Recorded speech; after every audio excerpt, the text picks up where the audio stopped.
ang mga kwento ng pag-ibig, kwento ng buhay at kwento ng pag-asa dito sa Barangay Love Stories. Love Stories.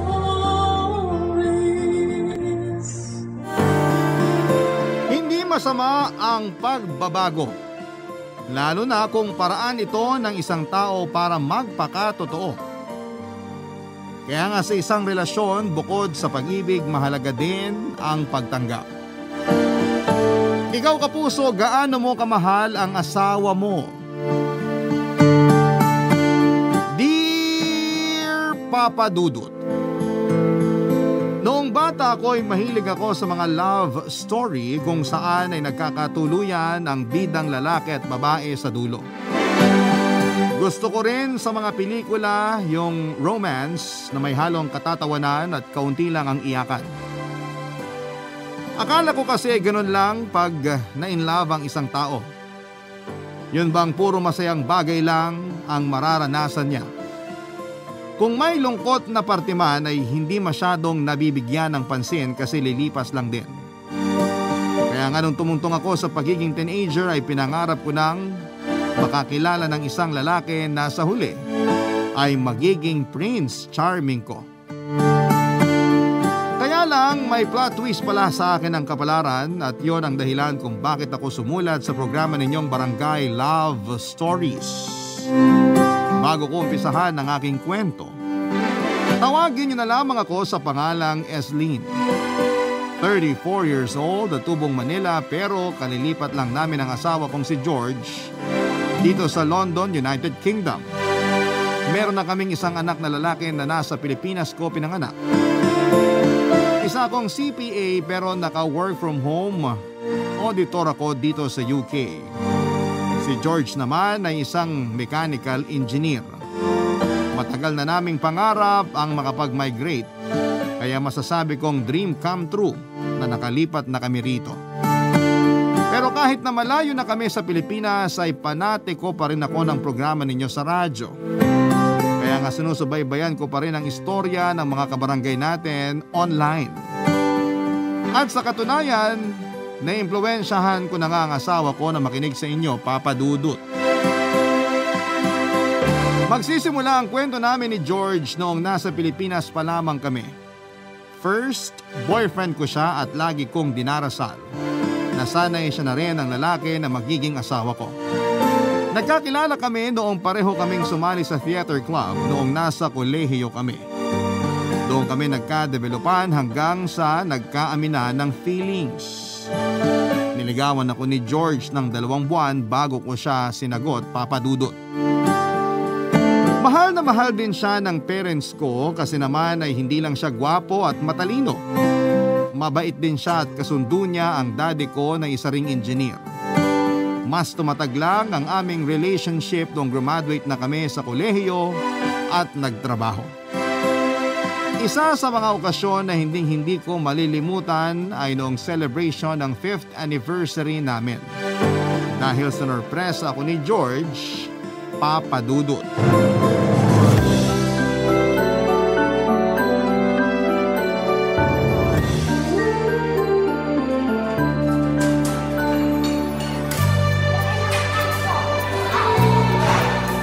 Nagustuhan mo ba yung order mo? Oo naman. Paborito ko tong cheeseburger nila rito eh. Tapos may fries pa, tsaka vanilla sundae. Bakit mo pala natanong? Kasi plano sana kitang dalhin sa isang Thai restaurant para sa ating anniversary celebration.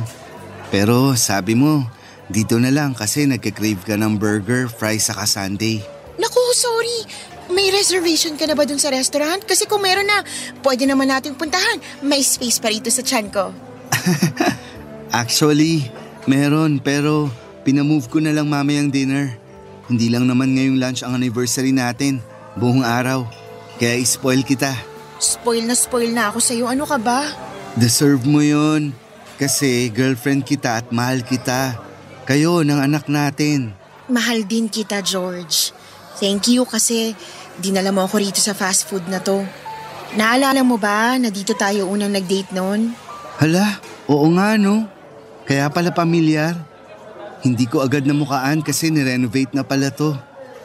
Dun pa yung dating counter, katabi ng wash area. Saka kaunti pa lang nun yung mga mesa at upuan. Oo nga, tama ka. Ngayon na lang ulit ako nakapasok dito. Nabalitaan ko kasi na nirenovate pala nila para palawakin tsaka pagandahin.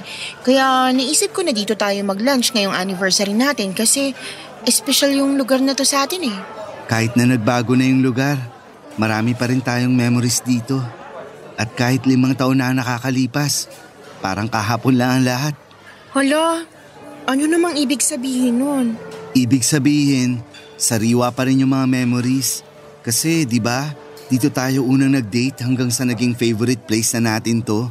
Lalo na pag nangkikrave tayo ng cheeseburger, fries at sundae. Naiintindihan ko na kung bakit dito mo napiling mag-lunch. Pero kahit saan naman tayo kumain o pumunta, basta kasama kita, kontento ako at masaya. Happy anniversary, Han. May regalo ako para sa'yo. Teka, kunin ko lang. O, ayan. Nag-abala ka pa talaga, pero salamat. Na-appreciate ko. Walang anuman. Buksan mo na. Sige. Wow! Bagong relo. Nagustuhan mo ba? Oo naman. Ang gandahan. Salamat. Bagay na bagay sa'yo yan. Tsaka dun sa event na pupuntahan mo, yung conference sa Baguio. Isuot mo yan, ha? Oo naman. Pero bakit ko pa hihintayin yung araw na yun? Pwede ko namang isuot na ngayon. Teka, palitan ko relo ko. Ayan, bagay ba? Bagay na bagay. Sabi na nga ba, tamang-tama sa'yo yung kulay eh. Salamat ulit, Han. Ang ganda ng regalo mo. Nagustuhan ko. Walang anuman. Masaya ako na nagustuhan mo. Akala mo ba ikaw lang yung may regalo? Akala ko yung regalo mo yung pa-dinner date natin sa Thai restaurant mamaya. Oo, pero meron pa talaga akong isang regalo. Pinaka-espesyal na regalo. Lahat naman ng regalo mo espesyal. Lalo na, espesyal yung pagbibigyan ko. Teka, kunin ko lang sa bulsa ko. Eto. Ano yan? Sing-sing. Bakit kami sing-sing? Siyempre, yayayain na kitang magpakasal.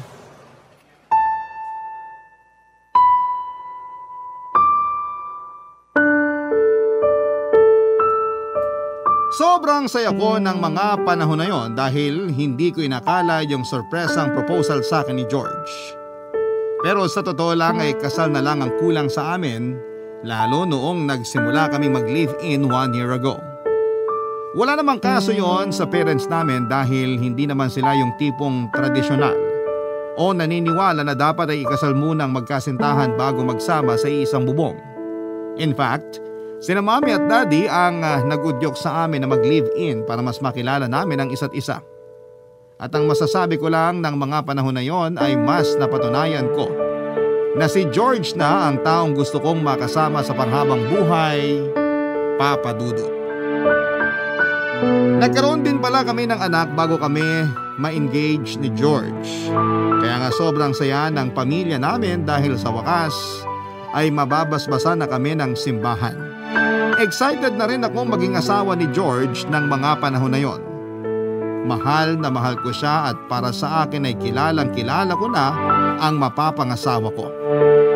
Pero nagkamali ako dahil 1 buwan matapos ang proposal niya sa akin ay napansin ko sa social media ang aktibong partisipasyon ni George sa mga gawain ng LGBTQ A1+. Linawin ko lang na hindi po ako against sa mga miyembro nito dahil may mga kaibigan po akong gay at lesbian. Pero nagtaka lang ako na para bang masyadong nahilig doon ang fiancé ko.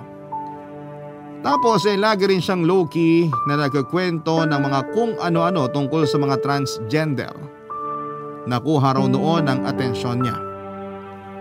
Papa Dudut, doon na ako nakaramdam ng kakaiba at kaunting takot na baka may malaman ako sa mapapangasawa ko na ikakagulat ko. At tama nga ang kutob ko dahil isang gabi ay meron pong inamin sa akin si George, Papa Dudut.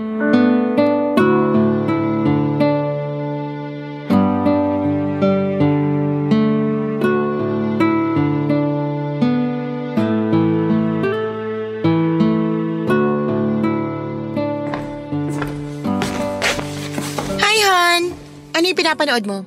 Tingin nga. Ha? Okay. Wow! Beauty contest ba yan? Oo, saka mga trans woman sila. Ang ganda nila, no? Oo, tapos ang sisexy din ng mga katawan. Teka nga, parang napapansin ko nahihilig ka yata sa panonood ng mga ganyan. Anong mga ganyan? Ganito? Oo, nung nakaraan naman, aliw na aliw ka dun sa gay beauty pageant na pinapanood natin. Sabi mo, pangarap mong pasalihin sa beauty contest yung anak natin paglaki. Oo, pero depende pa rin sa kanya kung anong gusto niya paglaki niya.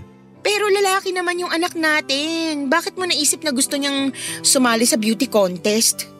Ha? Di ba may mga panlalaki namang beauty contest? Saka may itsura yung anak natin. Nako, siningit mo pa talaga yan. Pero seryoso na, George.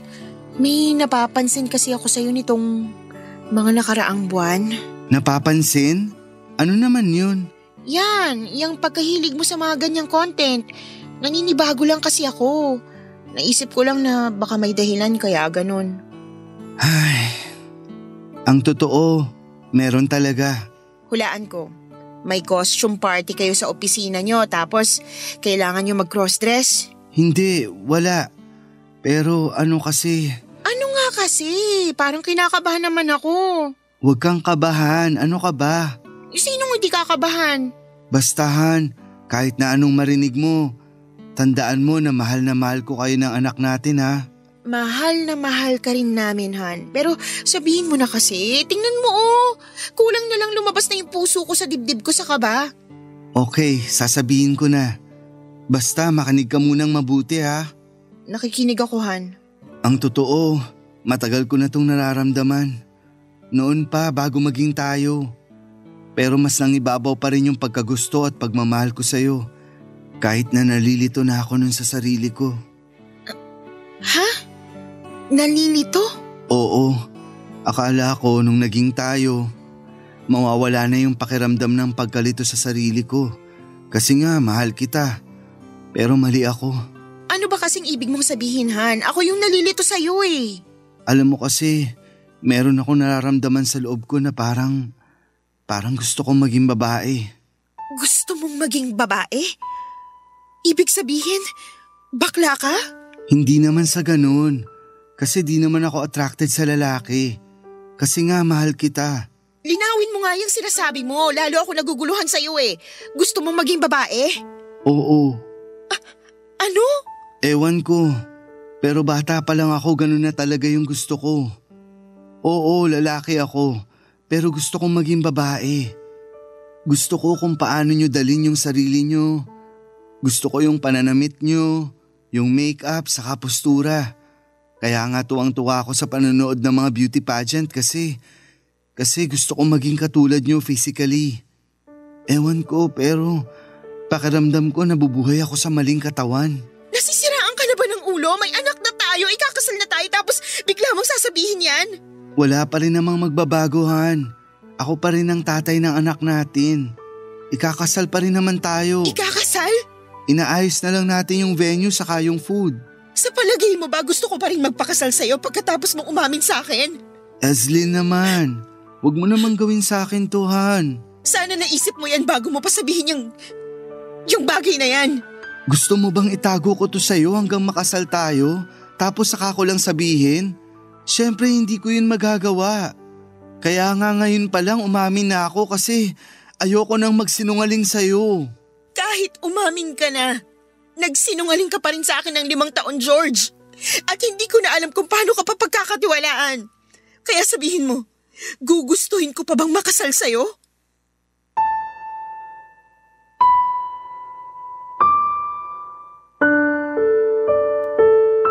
Hindi ako makapaniwala sa mga ipinagtapat sa akin ni George, Papa Dudut.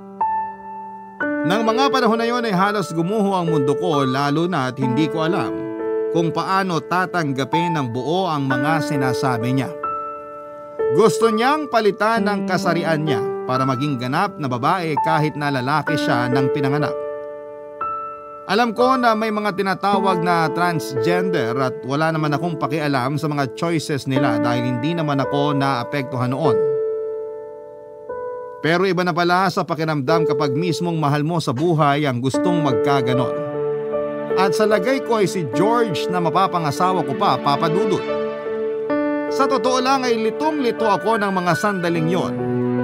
At kahit na nangako siya sa akin na walang magbabago sa pagmamahal niya sa amin ng anak niya, ay hindi pa rin ako makapaniwala. Kasi alam ko na sa oras na may baguhin siya sa panlabas niyang katangian, ay may magbabago na sa pananaw niya sa buhay. Marami akong kinakatakutang mangyari sa oras na payagan kong gawin ni George ang pagbabago niya. Isa na doon, yung hindi ko alam kung paano kami mag-a-adjust at magsisimulang muli, Papa Dudut, sa pagbabagong gusto niya. Barangay Love Stories. Barangay Love Stories. Kung sukatan lang naman ng pagmamahal, masasabi ko na lagpas pa sa sapatang pag-ibig ko kay George. Siya kasi ang first boyfriend ko, ang tatay ng anak ko at taong pinangarap ko na makasama hanggang sa pagtanda namin. Kaya nga tutol talaga ako sa plano niyang pagpapalit ng kasarian. Lalo na sa pisikal na aspeto dahil maapektuhan noon ng husto hindi lang ang pagiging mag-asawa namin kundi maging ang pagiging tatay niya sa aming anak. Isipin niyo na lamang ang itatawag sa kanya ng anak namin sakaling maging pareho ng babae ang mga magulang niya. Ilang beses na sinabi sa akin ni George na pwede naman namin yung pag-usapan. At willing din siyang makinig sa mga sasabihin ko kasi mahal niya kami ng anak niya. Pero ewan ko ba, parang hindi ko kayang makipag-usap sa kanya at makipagkasundo dahil kapag ginawa ko yun ay parang pumayag na ako sa pagbabago niya sa kasarian niya, Papa Dudut. Hindi ko talaga alam ang gagawin ko pero pinipilit ko naman ang sarili ko na unawain si George sa abot ng makakaya ko.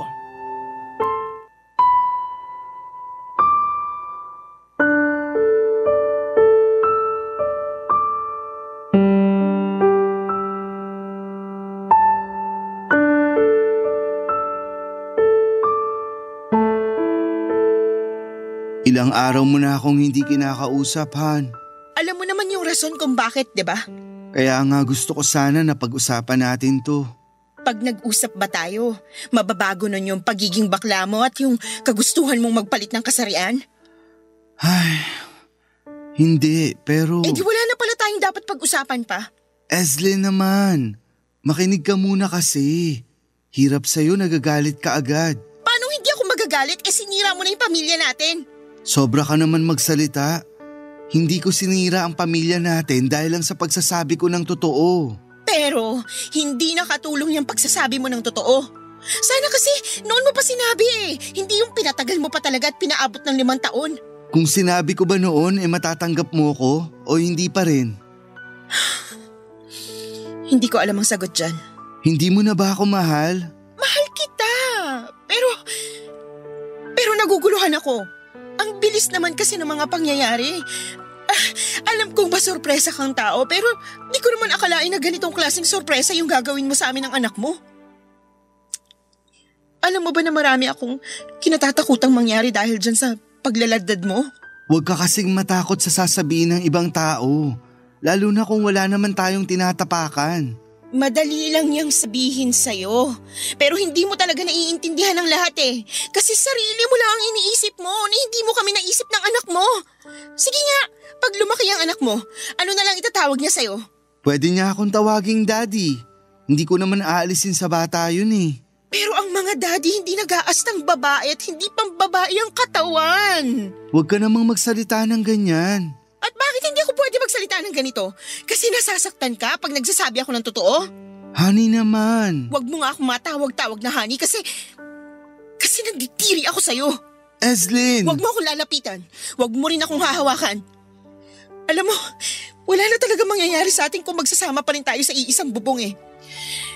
Mabuti pa nga siguro. Magkanya-kanya na lang tayo. Total, sa'yo naman tong bahay. Kami na lang ng anak mo yung aalis. Han naman, Huwag mo sa akin ilayo ang anak natin. Huwag niyo akong iwan. Hindi ko na kasi alam kung paano ka pakikisamahan eh. Naguguluhan ako, George. Ayaw kitang kausapin.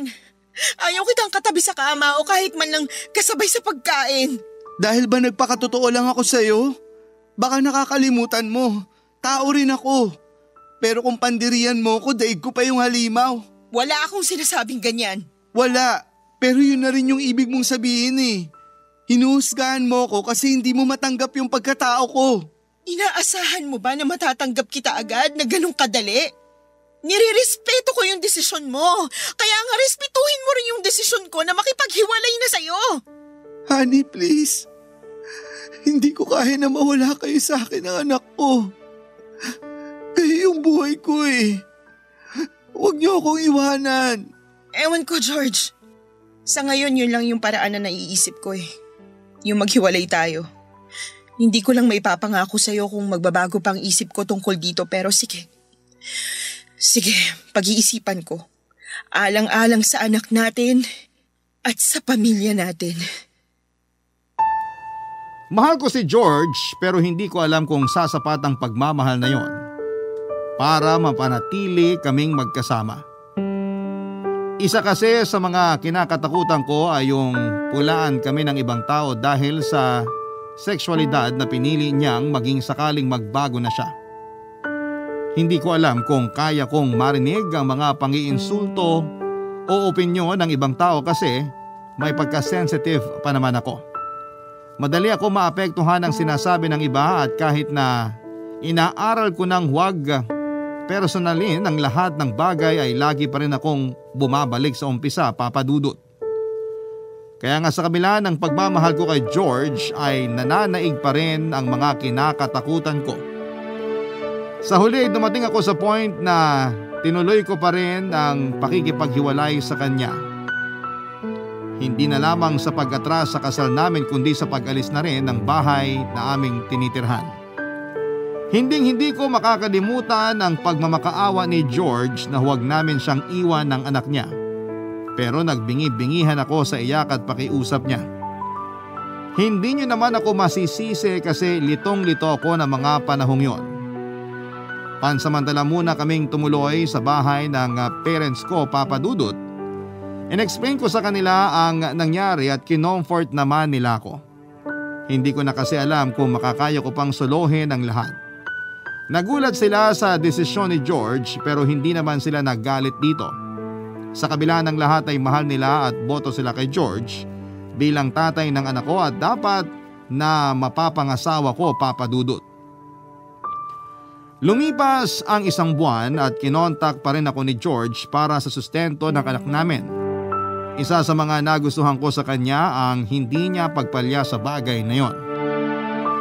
Bukod sa anak namin, nagbibigay din siya para sa akin pero ako na lamang ang tumatanggi kasi nahihiya ako at hindi naman kami kasal. Bukod doon ay may trabaho naman ako. Pero sinabi ni George na mahal niya pa rin ako at naiintindihan niya ang mga dahilan ko kung bakit ako nakikipaghiwalay sa kanya, Papa Dudut.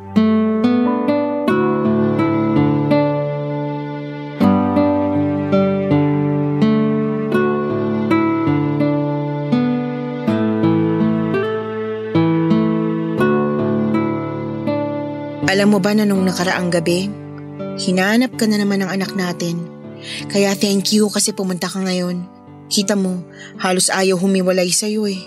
Kaya nga, miss na miss ko na rin kasi siya. Pati na rin ikaw, Han. Eslyn. Kumusta ka naman sa bahay? Hindi masyadong okay, pero kinakaya naman.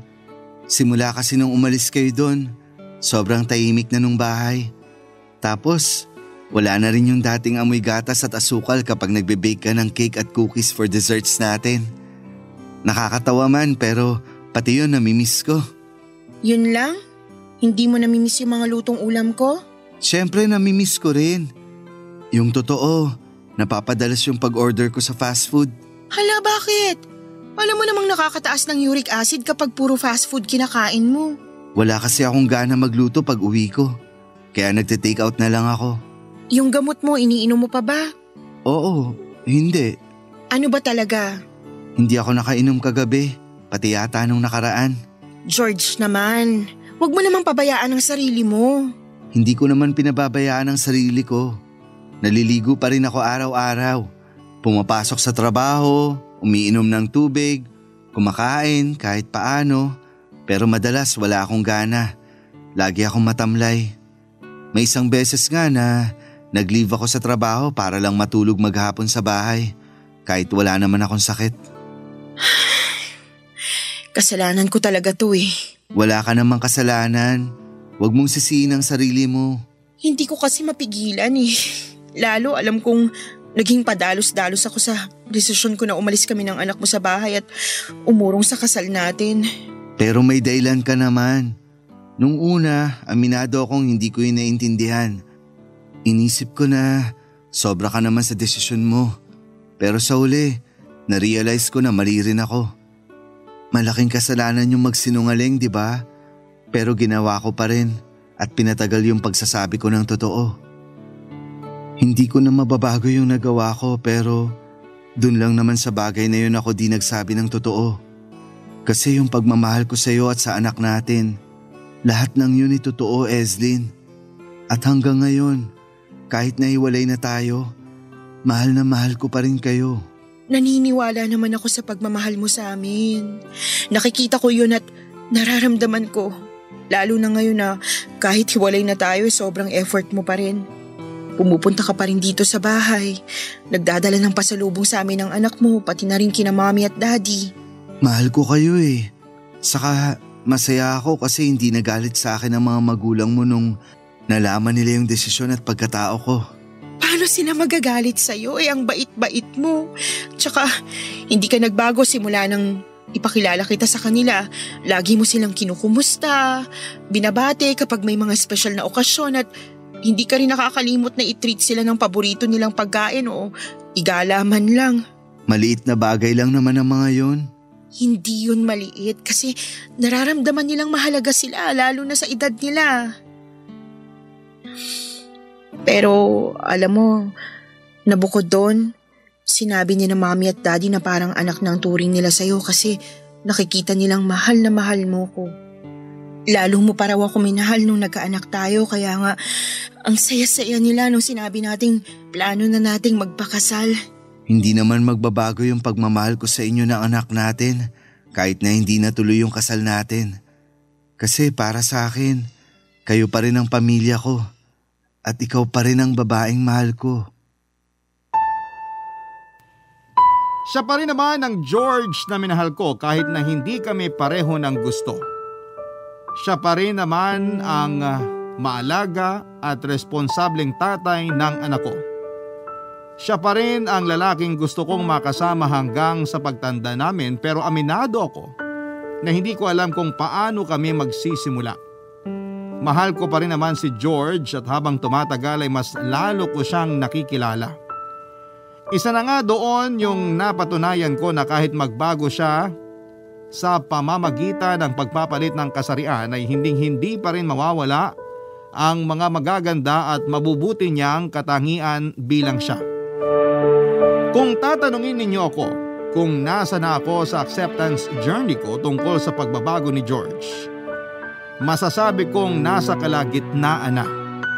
At masaya ako kasi unti-unting natututunan ko na hindi naman pala masama ang bagay na gusto niyang mangyari. Saka mas lubos ko siyang nakilala bilang siya sa pamamagitan papadudot ng bago niyang paraan upang ipahayag ang kanyang sarili. Papadudot masarap din pala sa pakiramdam na buong buo ang pagmamahal mo sa taong buong buo rin ang pagkatao. Barangay Love Stories. Barangay Love Stories. Hindi pa kami nagkakabalikan ni George, pero pakiramdam ko ay hindi naman kami naghiwalay. Kasama ko siya sa lahat ng okasyon at pagkakataon lalo na sa mga milestone ng anak namin. Naging mabuting magkaibigan kami pero aminado kaming hindi pa rin nawawala yung pagtingin namin sa isa't isa. Hindi pa rin naman binabago ni George ang plano niyang magpalit ng kasarian pero hindi muna niya yon minamadali. Suportado rin naman siya ng parents ko sa kondisyon na hindi niya pababayaan ang anak namin. Kaya nga kahit papaano ay masaya ako at nakahinga ng maluwag kasi tanggap siya ng mga magulang ko, Papa Dudut. Isang araw ay dala na rin ng stress, matinding puyat at pagkapalipas ng gutom dahil sa trabaho ay nagkasakit ako. Nagkaroon ako ng malalang trangkaso at matinding panghihina ng katawan kaya hindi ako makabangon. Hindi ko maasikaso ang anak ko tapos nagkataon pa na naka-out of town ng parents ko. Kami lang dalawa sa bahay kaya hindi na ako nagdalawang isip na tawagan si George para makiusap na puntahan kami. Hindi na rin naman siya nagpatumpik-tumpik pa at agad na pinuntahan kami sa bahay. Pero Papa Dudut, hindi ko makakalimutan yung sandamakmak niyang dalang pagkain at gamot para sa akin at ang nag-aalala niyang muka nang makita akong nanghihina, Papa Dudut.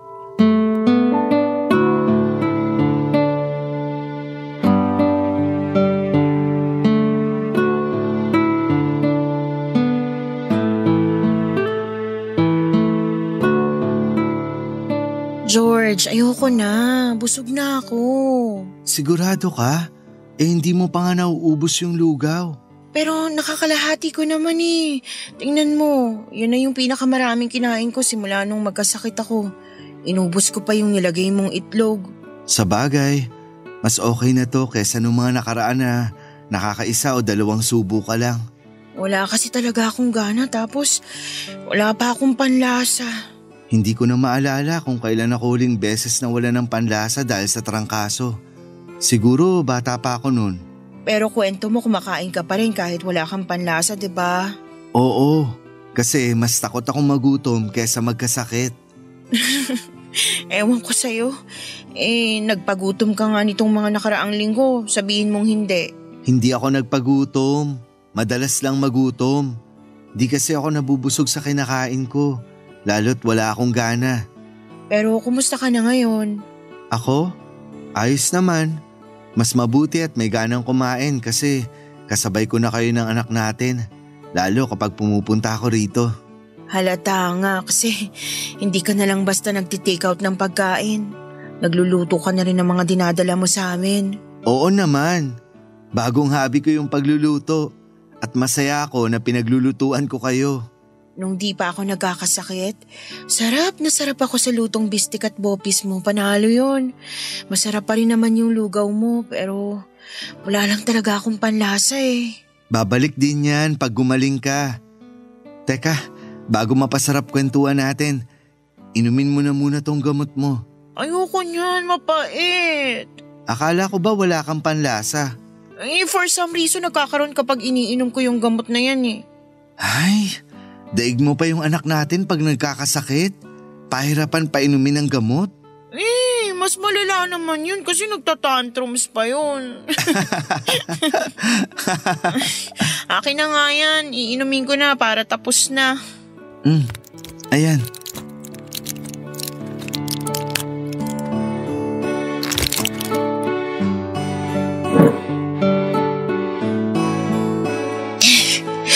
Thank you. Walang anuman. Higa ka na? Maya-maya, kakakain ko lang. Sandal ko na lang muna yung likod ko rito. Ayan. Kumpara sa itsura mo kagabi, umaliwalas na yung mukha mo. Mukha ka pa rin matamlay pero maganda ka pa rin naman. Kita mo na, ng bola pa to. Hindi ako nambobola ha. Sinasabi ko lang yung totoo. Kung maganda pa rin ako kahit matamlay, mas maganda ka naman lalo na dyan sa mga papilik mata mo. Haba Saan mo yung pinalagay? Sasabihin ko sa'yo pag magaling ka na. Ay, talaga naman. Kaya nga magpagaling ka para naman ma-date na kita. I mean, friendly date ba? Gusto ko rin naman na ma-date mo ako ulit, George. Thankful ako kay George kasi binantayan niya ako at ang anak namin noong nagkasakit ako. At kahit na noong gumaling ako ay hindi pa rin siya umalis sa tabi namin. Para nga siyang super tatay kasi nagagawa niyang magtrabaho habang inaasikaso kami, Papa Dudut. Malaking bagay yon. para hindi ko maramdamang napilay ang pamilya namin dahil sa pagkakasakit ko. Gabi-gabi akong nagpapasalamat sa mga dasal ko dahil meron akong isang katulad ni George. Yun bang hindi lang mapagmahal kundi maalalahanin din, mapagsakripisyo at hindi makasarili. At ang lahat ng yon ay ginagawa niya sa ngalan ng pag-ibig. Kaya sino ako para hindi ibalik ang mga bagay na yon sa kanya, gayong mahal ko pa rin naman siya. Nang gumaling ako at natuloy ang date namin ni George ay sinabi ko sa kanya na gusto kong magsimula ulit kami. Bagay na hindi niya tinutulan. Masayang masaya siya na binigyan ko siya ng pagkakataon na patunayan ang sarili niya sa amin ng anak niya. Pero para sa akin ay wala na siyang dapat na patunayan. Alam ko na mahal niya ako at matatanggap ko ang buong-buong si George para mag-work ang relasyon namin. Pero hindi ko yan magagawa ng walang tulong ng mga eksperto. Sumailalim kami sa mga counseling at aminado ako na malaki ang naitulong noon para mas maintindihan ko at matanggap ang pagbabago ni George. Unti-unting natutunan ko na hindi lang siya ang dumadaan sa transition dahil ako rin.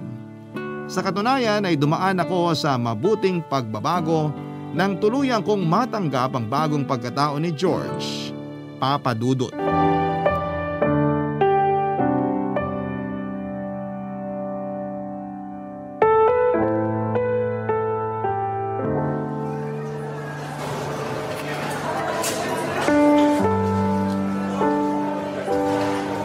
Happy birthday, Han! Thank you, Han. Ito na yata ang pinakamasayang birthday ko kasi dito ako nag-celebrate sa paborito nating fast food. Enjoy na enjoy din ang anak natin, oh. Tsaka yung ibang adults and kids na umattend. Basta ako masaya kasi alam ko masaya ka. Yun naman ang importante eh. Ano palang birthday wish mo, Han? Wish ko? Aside sa good health natin ng anak mo, wish ko rin na mag-propose ka na kasi gusto ko na ulit mag-yes sa'yo. Talaga? Totoo ba yan? Oo, totoo nga. Tsaka matagal ko na itong pinag-isipan. Malaki talaga yung naitulong ng mga counseling natin para mas maintindihan ko yung feelings ko habang dumadaan tayo sa pagbabago mo. Nung una, akala ko ikaw lang yung magbabago pero na-realize ko na ako rin pala. Malaki yung pinagbago ng pananaw ko tungkol sa love. Para sa akin, ang love ay acceptance. Masaya ako marinig yan, Han. Gumaan din yung loob ko kasi alam kong may kakampi na ako. At ikaw yun. Hindi lang ako, pati na rin ang anak natin, parents ko at parents mo, yung pamilya natin, sila talaga yung number 1 supporter natin. Oo, pero higit sa kanila, yung sa inyo ng anak natin yung pinakamahalaga. Salamat kasi binigyan mo ako ng pagkakataon na mas mahalin kayo ng anak natin. At patunayan na kahit magpalit man ako ng sexualidad, ako pa rin to. Yung taong nagmamahal sa iyo at tatay ng anak natin. Kaya nga, kung may plano kang mag-propose, bilisan mo kasi hindi na ako makapaghintay na matawag na asawa mo. May plano talaga ako pero wala akong dalang singsing. Ay, pero teka, sandali. Ito na lang munang tissue. Gawin ko munang kunwaring singsing. Wow, so creative. Siyempre, hindi ko yata mapapalagpas ang pagkakataong to. O, di ba? Ganda naman. Oo nga, maganda nga. Honey, I love you. I love you too, honey. Alam mong wala akong ibang gusto kundi ang makasal sa'yo. Kasi mahal na mahal kita. Yung araw na nakilala kita at nung sinagot mo ko at yung unang beses na nag-date tayo sa lugar na to. Yun yung mga pinakamasayang sandali ng buhay ko. Para sa akin, ikaw na yung babaeng gusto kong pakasalan at maging asawa.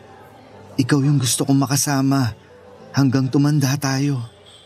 Kasi para sa akin, ang sarap mong mahalin at alagaan. Ang sarap mo rin magmahal at mag-alaga, Han.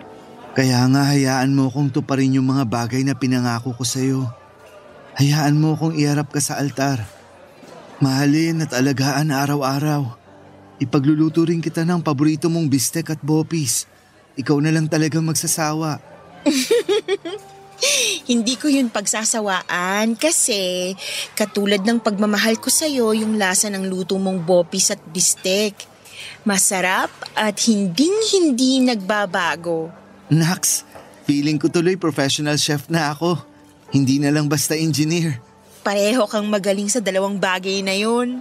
Mas nagiging magaling at inspired ako dahil sa'yo at sa anak natin. Will you marry me, honey? Yes, hon. I will marry you. I love you so much. I love you more, hon. Thank you. Yes! Woohoo! She said yes! Walang pagsidla ng saya namin ni George sa unexpected proposal na yon noong birthday ko. At mas na doble yung saya noong umoo ako. Sa totoo lang, Papa Dudut, matagal ko na talagang gustong ituloy ang kasal namin. Naghintay lang ako ng tamang pagkakataon para sabihin yon kay George. At kahit na wala pa siyang singsing noong araw na yon ay ayos lang dahil masaya naman kami. Kinagabihan, pagka-uwi sa bahay ay nagulat ako kasi muling nag-propose sa akin si George. Lumuhod siya at ipinakita ang bagong gawang singsing na matagal na pala niyang pinagawa para sa espesyal na araw na yon. Siyempre, inulit ko lang ulit ang pagsagot ko ng oo. Intimate garden wedding po ang kasal namin ni George. Kasama namin doon ang mga malalapit naming kamag-anak at kaibigan. Natanggap ang pagbabago ng asawa ko. Siyempre, masaya din ako kasi nakikita kong nakasuporta sila kay George at sa bagay na sobrang kinagalak niya na nangyari.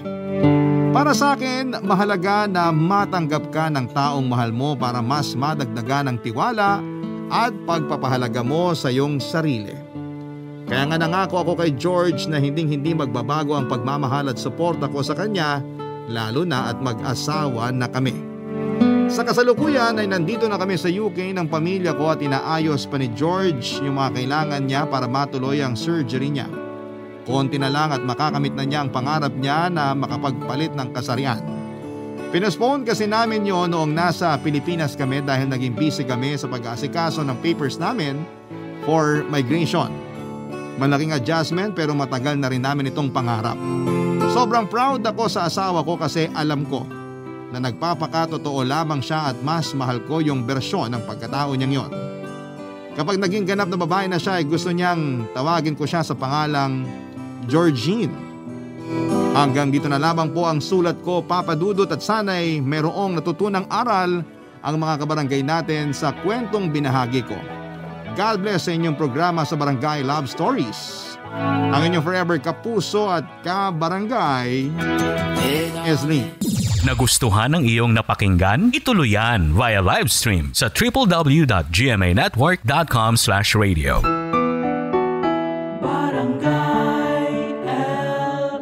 In Mega Manila, 97.1. Forever.